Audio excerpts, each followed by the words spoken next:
어제는 정월 대보름이었습니다. 달 보셨습니까 어제? 어제 여기서 제가 교회에 있다가 나갔는데, 교회에 있을 때는 나갈 때 달이 이렇게 떴어요. 근데 저희 동네 가니까 구름이 껴가지고 달이 안 보였어요. 어릴 때는 이 정월 대보름 날 큰 명절이에요. 오곡밥을 먹고 또 나물을 많이 먹었습니다. 그래서 조리, 옛날에 그 살이는 조리 있었죠. 돌 가르는 조리. 조리를 섣달 금음날 동네에 이렇게 뿌려 놓습니다. 그러면 이제 그 조리를 가지고 보름에 그 조리를 들고 가서 집집 다니면서 잡곡밥을 얻어와요. 애들이. 그래서 여러 집에서 만든 잡곡밥을 모아서 그렇게 먹고 그랬던 기억이 납니다. 그리고 이제 저녁이 되면 오후에 이제 동네 뒤에 큰 산이 있었는데, 유봉산, 저희 동네 뒤에는 유봉산이 있었어요. 봉황새가 노는 산이에요. 거기 올라가서 달을 봅니다.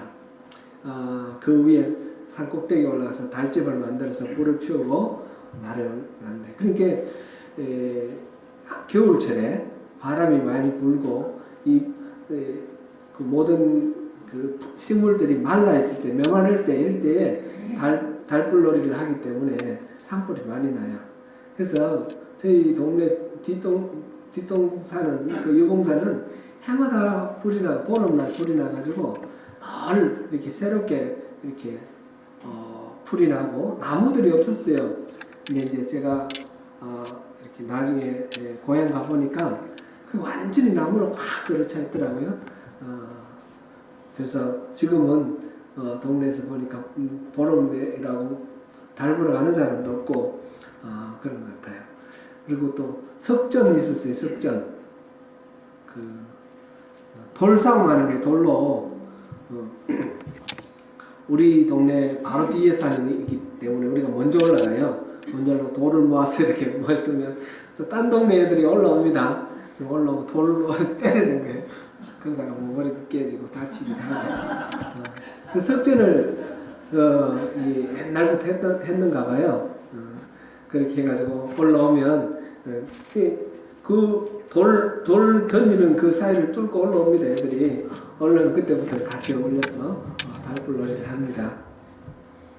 그 대신 읍내에 갈 때는 그 동네 애들이 우리를 늘 그 길목에서 지키고 있다가 못 들어서 때리고 막 그랬습니다.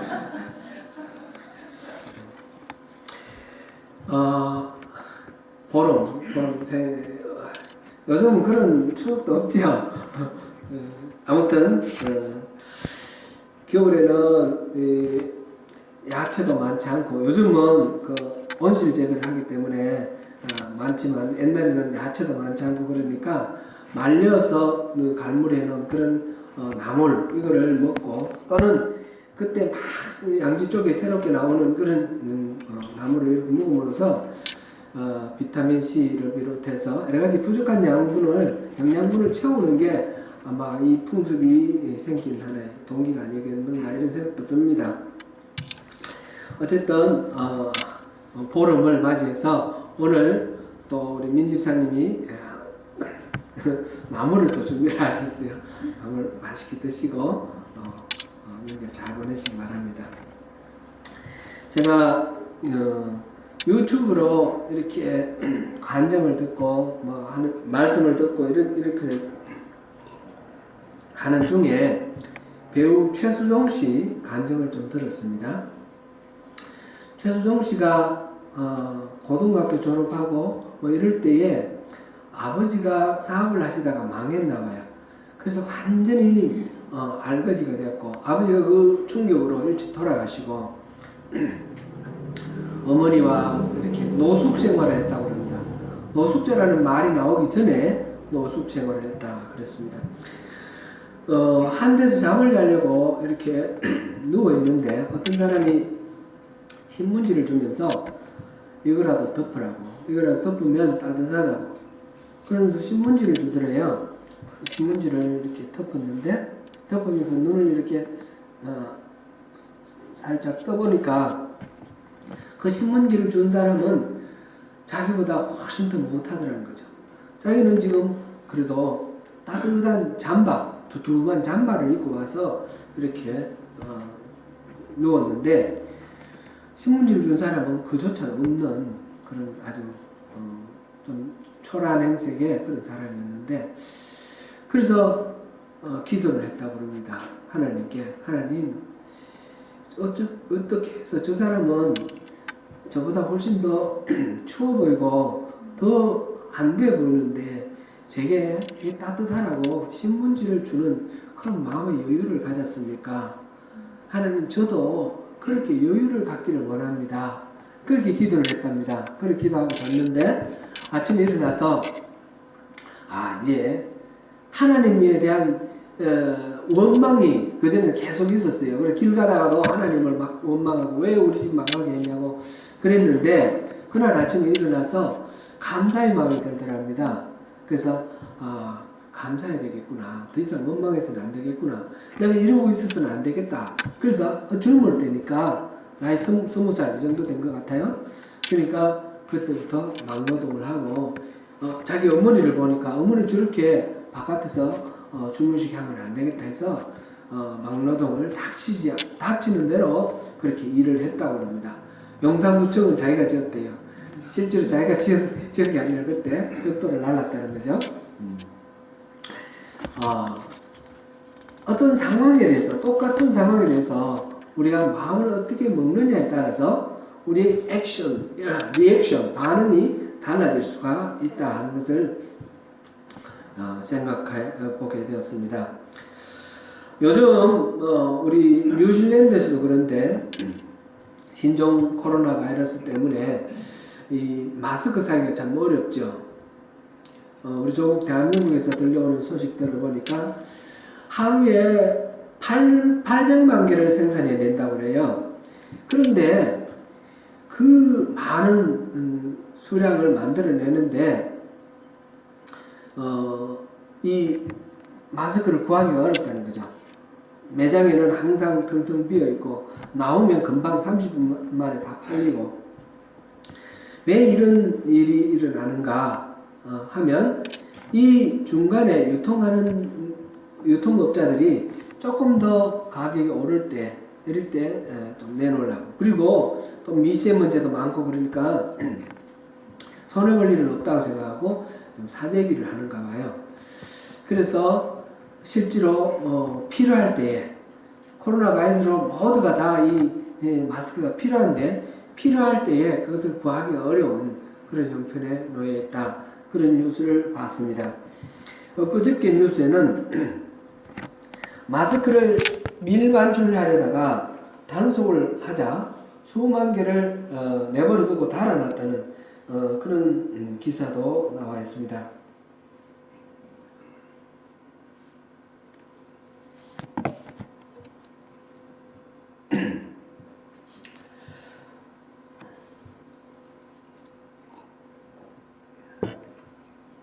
이 와중에 이 바이러스 때문에 사람들이 난리치는 이 와중에 한미천 잡으려고 마스크를 웃돈을 주고 사모으고 불법적으로 주로 중국 사람들이죠.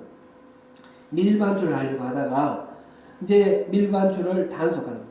공식적으로 세금 내고 정상적으로 수출을 하라 하는 것이, 수출을 금지하는 건 아닌데 수출을 하라 그러는데 밀반출을 하려고 그러다가 적발돼서 잡히고 무서워서 내버려두고 도망가고 이런 일이 생기는 것입니다.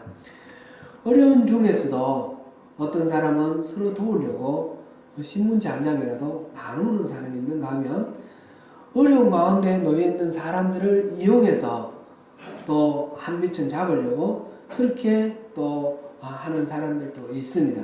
이것이 오늘날 우리가 살아가고 있는 이 현실 세계의 모습입니다. 특별히 우리 하나님의 사람들, 우리 그리스도인들은 어떤 마음으로 살아가야 할까 또 깊이 한번 생각해 볼 만한 그런 때입니다. 오늘은 사울과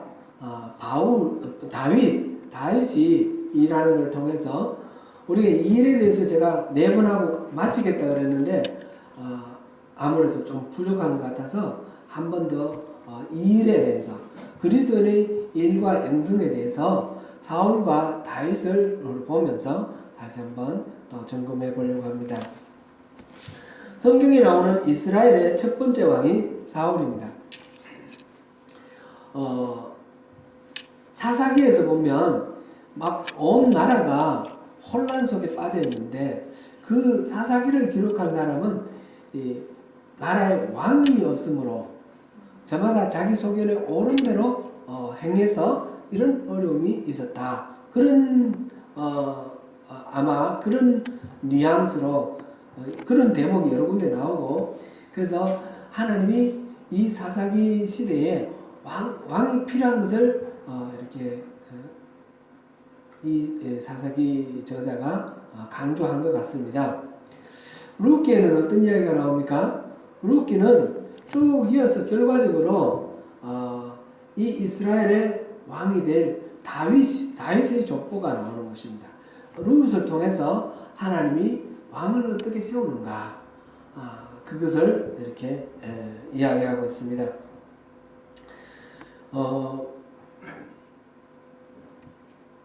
이스라엘 백성들이 이웃 나라들을 보면서 왕을 달라고 그렇게 하나님께 졸랐을 때 하나님은 하나님 자신이 왕이시기 때문에 인간 왕을 주는 것을 원하지 아니하셨습니다. 그리고 세상 왕이라는 것은 사람들 위에 군림해서 사람들을 억압하고 착취해서 자기 권력을 독점하는 그런 존재들이기 때문에 그거는 하나님 뜻에 맞지 않는 그런 왕들이었습니다. 그래서 내가 만약 왕을 주면 왕은 아무래도 그렇게 될 가능성이 높다. 너희들을 그 세금으로 너희들 농사 짓고 일한 결과를 빼앗아갈 것이며 너희 아들과 딸들을 데려다가 부려먹고 그렇게 할 것이다. 그렇게 하나님이 말씀하십니다. 이게 사무엘상 8장에서 8장 4절에서 22절에 자연스럽게 자세하게 나옵니다. 근데 이스라엘 사람들은 그런 거 하나님의 경고에 대해서는 아랑곳하지 않고 우리에게 꼭 왕이 필요합니다. 왕을 달라고 계속해서 조르죠. 그래서 하나님이 마침내 왕을 주십니다. 그 첫 번째 왕이 바로 사울이죠. 사울이 왕이 되는 데는 세 단계를 거칩니다. 첫 번째 단계는 사무엘이 자기 아버지의 암나기를 찾기 위해서 찾아온 그 사울을 보고 이 사울이 하나님이 왕으로 삼으시는 사람이다 라는 걸 알고 그 사울에게 기름을 부어서 왕으로 삼습니다. 이때 제1단계에서는 사울과 사무엘 둘만 알고 있는 그런 상태죠. 왕으로 기름 부음은 받았지만 이 사울은 왕으로서 역할을 하는 것이 아니고 그냥 자기 아버지의 아들로서 집으로 돌아갑니다. 그 다음에 2단계는 이 사무엘이 미스바에 온 나라 백성들을 다 불러 모읍니다. 불러 모아서 여러분들이 원하는 왕을 하나님이 주십니다. 그러면서 우리 하나님이 어떤 왕을 주시는지 우리 한번 제비 뽑기로 정합시다. 그래서 각 지파별로 제비를 뽑고 각 지파에 있는 가문별로 제비를 뽑고 그리고 제비를 뽑고 뽑혀서 마침내 기스의 아들 사울이 그 제비를 뽑습니다. 그래서 사울이 왕이 되는 거죠.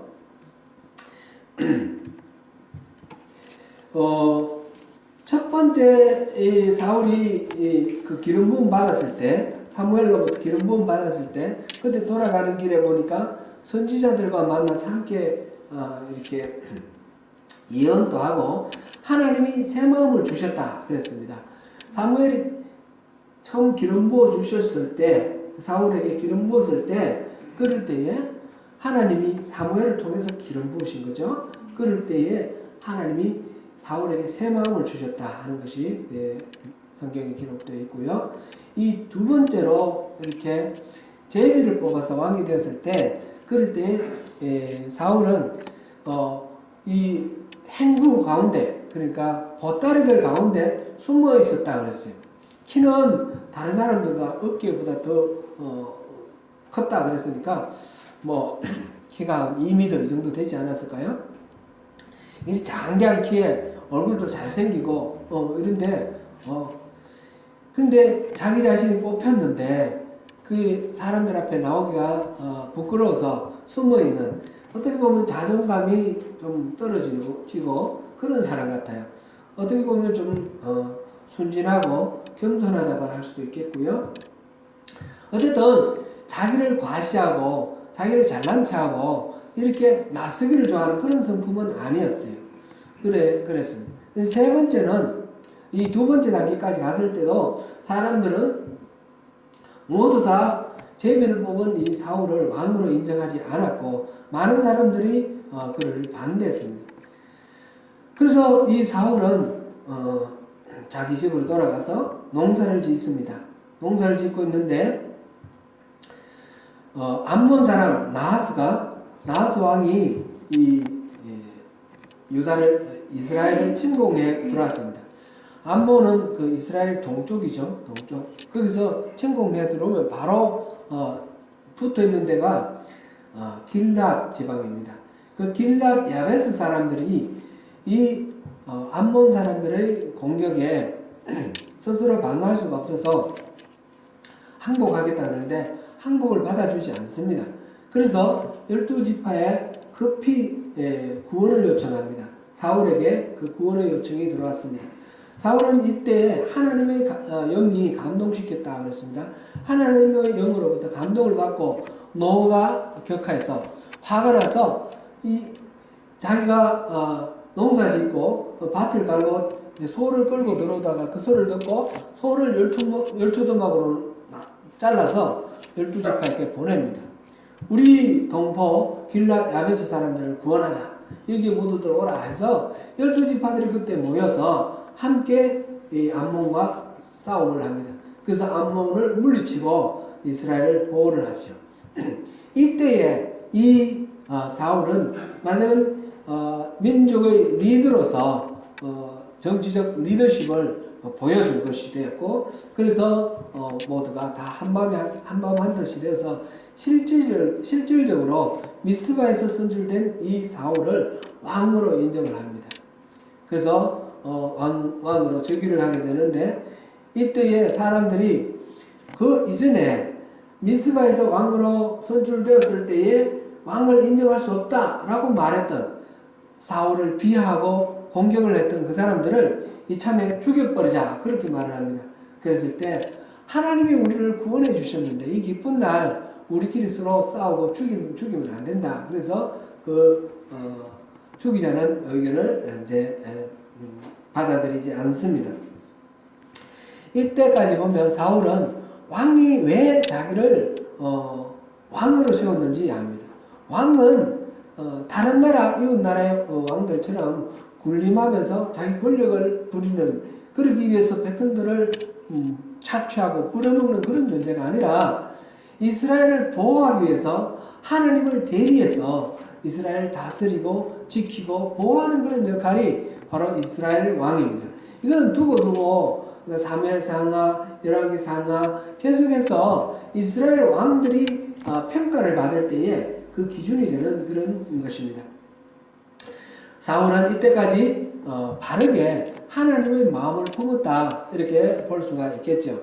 그런데 사울이 이후에 공식적으로 왕으로 즉위한 후에 왕의 일을 하면서 왕의 일에 익숙해지면서 점차 원래의 마음에 품었던 그것을 잃어버리게 됩니다. 왕의 일을 바르게 감당하지 못하고 마침내 하나님으로부터 버림을 받습니다. 그 첫 번째 사건이 믹마스에서 블레셋과 전쟁을 치는 그런 단계에 있었습니다.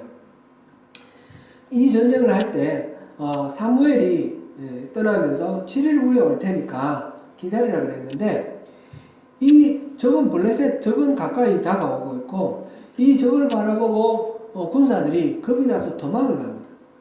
그래서 자기가 사무엘이 오면 번제를 드리려고 기다리고 있다가 사무엘을 기다리지 못하고 마침내 자기가 왕이 제사를 드립니다.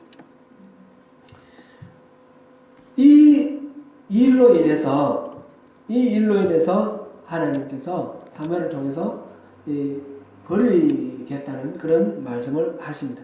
두 번째 사건은 아말렉과의 전쟁에서 하나님께서는 사무엘을 통해서 이 아말렉을 진멸하라.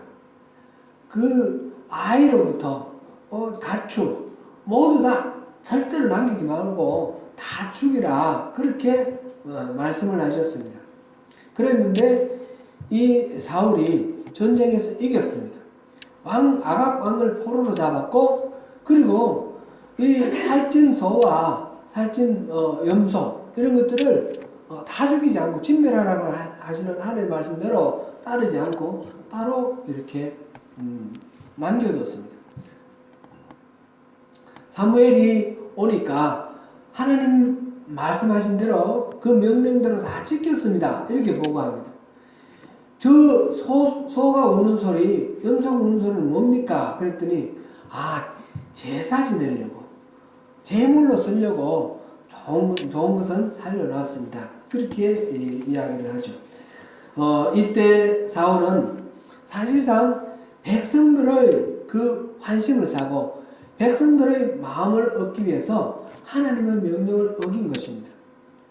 그래서 하나님께서 징계를 하시고 당신을 버리겠다 이렇게 말하니까 그 사울이 사무엘의 바지가랑이를 잡고 제발 내가 하나님께 경배하도록 제사를 지내도록 해달라는 거죠. 경배하도록 해달라고. 이거는 진짜 하나님을 경배하기 위해서가 아니라 장로들 앞에서, 백성들의 대표들 앞에서 내가 경배하는 걸 통해서 백성들의 그 마음이 내가 아직 하나님으로부터 버림받았다는 것을 모르고 나를 지지하도록 나를 지원해달라. 그런 이야기입니다. 하나님을 두려워하는 말이 아니라 백성들을 두려워하는 그런 이야기입니다. 이 두 사건은 모두 다 하나님께 예배하는 일과 연결이 되어 있습니다. 사무엘을 기다리지 않고 자기가 직접 예배를 주관한 일이나 예배에 쓸 예물이라는 핑계로 그 짐승들을 죽이지 않고 하나님 명령에 따르지 않은 이 일이나 둘 다 예배와 관련이 되었습니다. 이 예배와 관련된 하나님을 만나는 것이고 하나님과 교제를 하는 것이 예배인데, 하나님 말씀 듣고 하나님께 우리 삶을 아뢰고 이게 예배인데, 하나님을 만나는데 하나님을 순종하지 않는 것과 지금 이렇게 관련이 되어 있습니다. 첫 번째 사건에서는 적들이 눈앞에 가까이 다가오자 7일을 기다리라는 그 이야기를, 그 사무엘을 통해서 하신 말씀을 어기고 자기가 직접 제사를 지내는 거죠. 눈에 보이지 않지만 언제나 신실하시다는 이 하나님에 대한 신뢰가 있었더라면 눈에 보이는 현상이 어떻든지 간에 믿음으로 그것을 지킬 수 있었겠지만 하나님을 믿지 못해서 순종하지 못한 그런 모습입니다. 두 번째 사건도 마찬가지 아닙니까? 하나님이 진멸하라고 하신 그것을 따르지 않았습니다. 그리고는 하나님 말씀대로 다 행했다라고 이야기를 합니다. 이 두 가지 다 이 예배에 관련된 일에서 하나님 순종하지 않는 이 모든 일들이 결국은 무엇 때문에 그렇게 됐습니까? 백성들의 관심을 사기 위해서입니다. 백성들의 지지를 얻기 위해서입니다. 사실 사울이 왕이 되는 단계에 세 단계를 거쳤지 않았습니까? 세 단계를 거치는 과정 속에서 하나님이 기름 부어 주셨지만 백성들로부터 인정받는 그 미스바의 그 제비 뽑는 사건과 그 다음에 암몬 족속 나하스의 공격에 맞서서 싸우는 그런 전쟁을 통해서 이 리더십을 입증하는 그런 과정이 필요했습니다. 곧 하나님이 인정하시지만 백성들의 인정도 필요했습니다. 그러나 이 백성들의 인정은 어디까지나 하나님의 인정을 전제로 한 것입니다. 지금 두 번의 이 잘못을 통해서 이 예배에 대해서 하나님 불순종하는 이런 일은 백성들의 환심을 사기 위해서 하나님을 잊어버렸습니다. 왕의 그 직업에 익숙해지면서 그 이전에는 하나님이 새 마음을 주셨고 하나님이 영이 그를 감동시켜 주셨고 이런 하나님의 영과의 교제가 있었는데 왕의 일에 익숙해지면서 그 일에 몰두하면서 하나님과의 관계를 잊어버렸습니다. 하나님의 그 영의 감동을 받았다 이런 게 없어지고요. 하나님의 영을 추구하는 것도 없어집니다. 그리고 이 일, 하나님이 맡겨주신 백성을 다스리는 이 일에 골몰하면서 백성만 생각하고 하나님을 생각하지 않는 그런 과오를 저지르게 됩니다. 하나님을 만나고 하나님을 섬기는 예배 관련해서 예배를 받으시는 하나님을 신뢰하지 못하고 겉으로 형식적인 예배 행위만 그렇게 하였습니다. 아니 그보다는 예배를 받으시는 하나님께는 관심이 없었고 백성들의 반응이 두렵고 백성들의 지지만 관심을 두었습니다. 사울은 왕으로서의 자기 일을 잘한 것처럼 보이지만 그 일이 하나님 주신 직분과 하나님 주신 일이라는 그 본질적인 의미를 잊어버렸습니다. 사울은 하나님께 기름 부음을 받은 자로서 일을 해서 결국 그 일을 통해서 하나님의 주권을 드러내야 되고 나타내야 됩니다. 일은 하나님의 부르심이라고 그랬습니다. 우리 그리스도인의 모든 일이 하나님의 부르심이라고 그랬습니다. 그러므로 우리는 무슨 일을 하는지 그것이 세속직이 따로 있고 성직이 따로 있는 것이 아니라 다 성직입니다. 근데 그 성직을 통해서 하나님을 나타내야 합니다. 하나님이 그 직분을 우리에게 주셨다는 것을 인정한다면 그 일을 통해서 우리가 하나님이 주인이심을 증거를 해야 되는 것입니다. 사울을 부르신 하나님은 그 사울 대신 다윗에게 기름을 붓습니다. 사무엘을 베들레헴 사람 이새의 집에 가서 거기에 이새의 아들 가운데 8아들이 있는데 제일 그 막내 아들 다윗에게 기름을 붓는 것으로 다윗을 왕으로 세우죠. 사무엘을 통해서 다윗에게 기름을 부어주신 하나님께서 다윗에게 맨 먼저 하게 하신 일이 뭔가 보면 사울왕을 도와서 그의 신복이 되게 하는 것입니다. 이게 병기 드는 사람, 무기를 드는 사람이라고 그랬는데 이거는 신복 중에 신복이죠. 늘 무기를 들고 쫄쫄 다니다니까 필요할 때 무기를 주고 그러니까 생사를 같이 하는 사람이에요.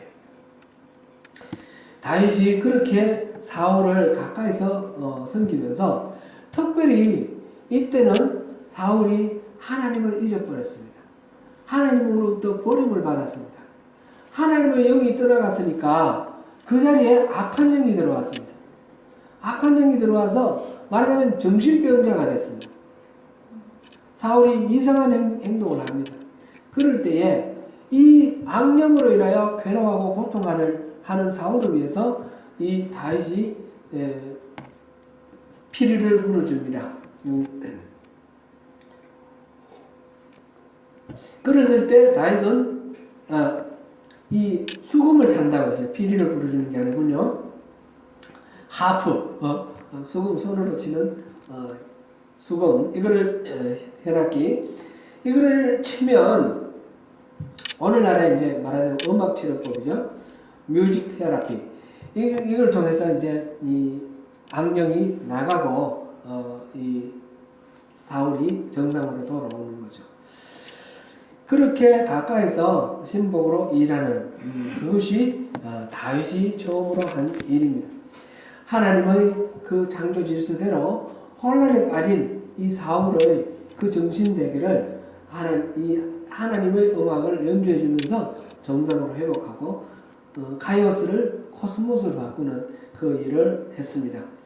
다윗은 왕으로 기름 부음을 받았지만 실제로 유다의 왕으로 되기까지는 이로부터 정확한 숫자는 모르지만 약 한 15년 정도의 시간이 지나갑니다. 다윗이 유다의 왕이 됐을 때 30살이라 그랬고 아마 이때는 한 15살쯤 되지 않았을까 그런 추정을 하는데 그 세월 동안 다윗은 이제 전쟁에 나가서 장군으로서 전쟁을 수행하기도 하지만 사울로부터 미움을 받아 쫓겨나서 광야에서 끊임없이 도망자의 생활을 하게 됩니다. 때로는 산적이 되어서 나발 같은 사람을 이렇게 지켜주는 그런 걸 우리가 또 성경에서 보는데 그 주변에 도적들이 출몰하지 못하도록 이 지방을 이렇게 또 치안을 담당하는 산적으로서 선한 산적 그런 역할도 하기도 합니다. 다윗은 어느 곳에 있든지 이스라엘의 왕이었습니다. 광야를 헤매고 도망다니고 나중에는 그 블레셋 적국인 블레셋에게 피신을 해서 시글락이라는 곳에 있을 때에도 그때도 여전히 다윗은 기름 부음을 받은 이스라엘의 왕이었습니다. 실질적으로 왕과 같은 그런 역할을 하며 이스라엘 유다 사람을 보호하고 지키고 다스리는 그런 역할을 합니다. 반면에 왕의 자리에 있던 사울은 실질적으로 왕의 자리에 있었지만 하나님의 그 은혜로부터 끊어지고 피폐한 상태에서 심지어는 나중에 점쟁이를 찾아갈 정도로 그 사무엘이 조언해 준 것을 듣기 위해서 죽은 사무엘을 불러내기 위해서 점쟁이를 찾아갈 정도로 하나님과는 단절된 상태, 피폐한 상태 그런 상태에 있습니다. 하나님이 일하실 때 우리 주님 예수 그리스도도 하나님이 일하시는 걸 보고 일하셨습니다. 하나님이 우리에게 직분을 맡기시고 하나님이 우리를 부르셔서 일을 주실 때 그럴 때 하나님이 같이 일하기를 원하십니다. 우리가 무슨 일을 하든지 제가 교회에서 또 목회를 할 때는 목회하는 현장 속에 하나님이 함께 일하시고 제가 버스 드라이브로 운전을 할 때는 그 운전할 때 하나님이 함께 하시는 것입니다. 여러분의 일터에도 마찬가지입니다. 하나님이 여러분들을 부르시고 하나님의 일꾼으로 삼으시고 그래서 결국 하나님의 킹덤 빌더로 여러분을 통해서 하나님 나라를 회복하시고 하나님이 사람으로 이렇게 쓰시기를 원하실 때에 어느 곳에 있든지 여러분들이 저와 여러분들이 일하는 그 현장에 하나님이 함께 하시면서 하나님이 일하시기를 원하시는 것입니다. 사울처럼 자기 이 왕의 일에 능숙해져서 하나님하고 무관하게 전쟁하고 나라를 다스리는 그런 상태는 하나님의 사람이 아닙니다. 비록 도망자로서 그 광야를 헤맬 때라도 하나님은 항상 다윗과 함께 하셨습니다. 다시 올라갈까요? 물으면 올라가라. 또는 올라가면 안 된다. 항상 다윗이 하는 모든 일들에 하나님이 동행하시는 것을 우리가 봅니다. 그리스도의 일은 그렇게 하나님이 부르시고 하나님이 일하시는 하나님의 일터입니다. 성직이 따로 있는 것이 아니라 하는 것을 우리가 누차 살펴봤습니다. 어느 일이나 하나님을 위해 구별되어 있을 때 그것이 성직이 되는 것이고 그 성직은 나 혼자 하는 일이 아니라 하나님이 더불어 하시는 일입니다. 우리는 모두 영성 깊은 그리스도인이 되기를 원합니다. 영성은 다름 아니라 신의 성품입니다. 물론 이 영성은 악한 영도 있고 선한 영, 하나님도 있는데 악한 영, 악령의 지배를 받으면 우리가 악한 그런 존재가 되는 것이죠. 영성 깊은 그리스도인이 된다 할 때는 악령하고는 상관없이 성령, 하나님의 영으로 충만한 것, 하나님의 성품이 우리를 통해서 나타나는 것, 그것이 바로 영성 깊은 그리스도인의 모습 아니겠습니까? 그것은 다름 아니라 우리 안에 성령님이 임하셔서 성령의 열매가 맺혀지는 상태입니다. 성령으로 충만해져서 하나님 성품이 나타나는 것입니다. 하나님의 다스림을 온전히 받아들이는 상태, 하나님 임재 안에서 살아가는 그런 상태가 바로 영성 깊은 상태입니다. 우리가 무슨 일을 하든지 어느 곳에서 어떤 모습으로 살아가든지 하나님은 우리를 택하시고 부르셔서 하나님 나라를 회복하고자 하시는 킹덤 빌더로서 거룩한 사명자로 우리를 세우셨습니다. 그 모든 일들에서 하나님과 동행하시면서 하나님은 우리를 통해서 말하시고 하나님은 우리를 통해서 일하게 하시는, 하나님은 온전히 우리를 다스리시는 영성 깊은 그리스도인으로 매일매일 삶 속에서 승리하시는 저와 여러분이 되시기를 축원합니다. 기도하겠습니다.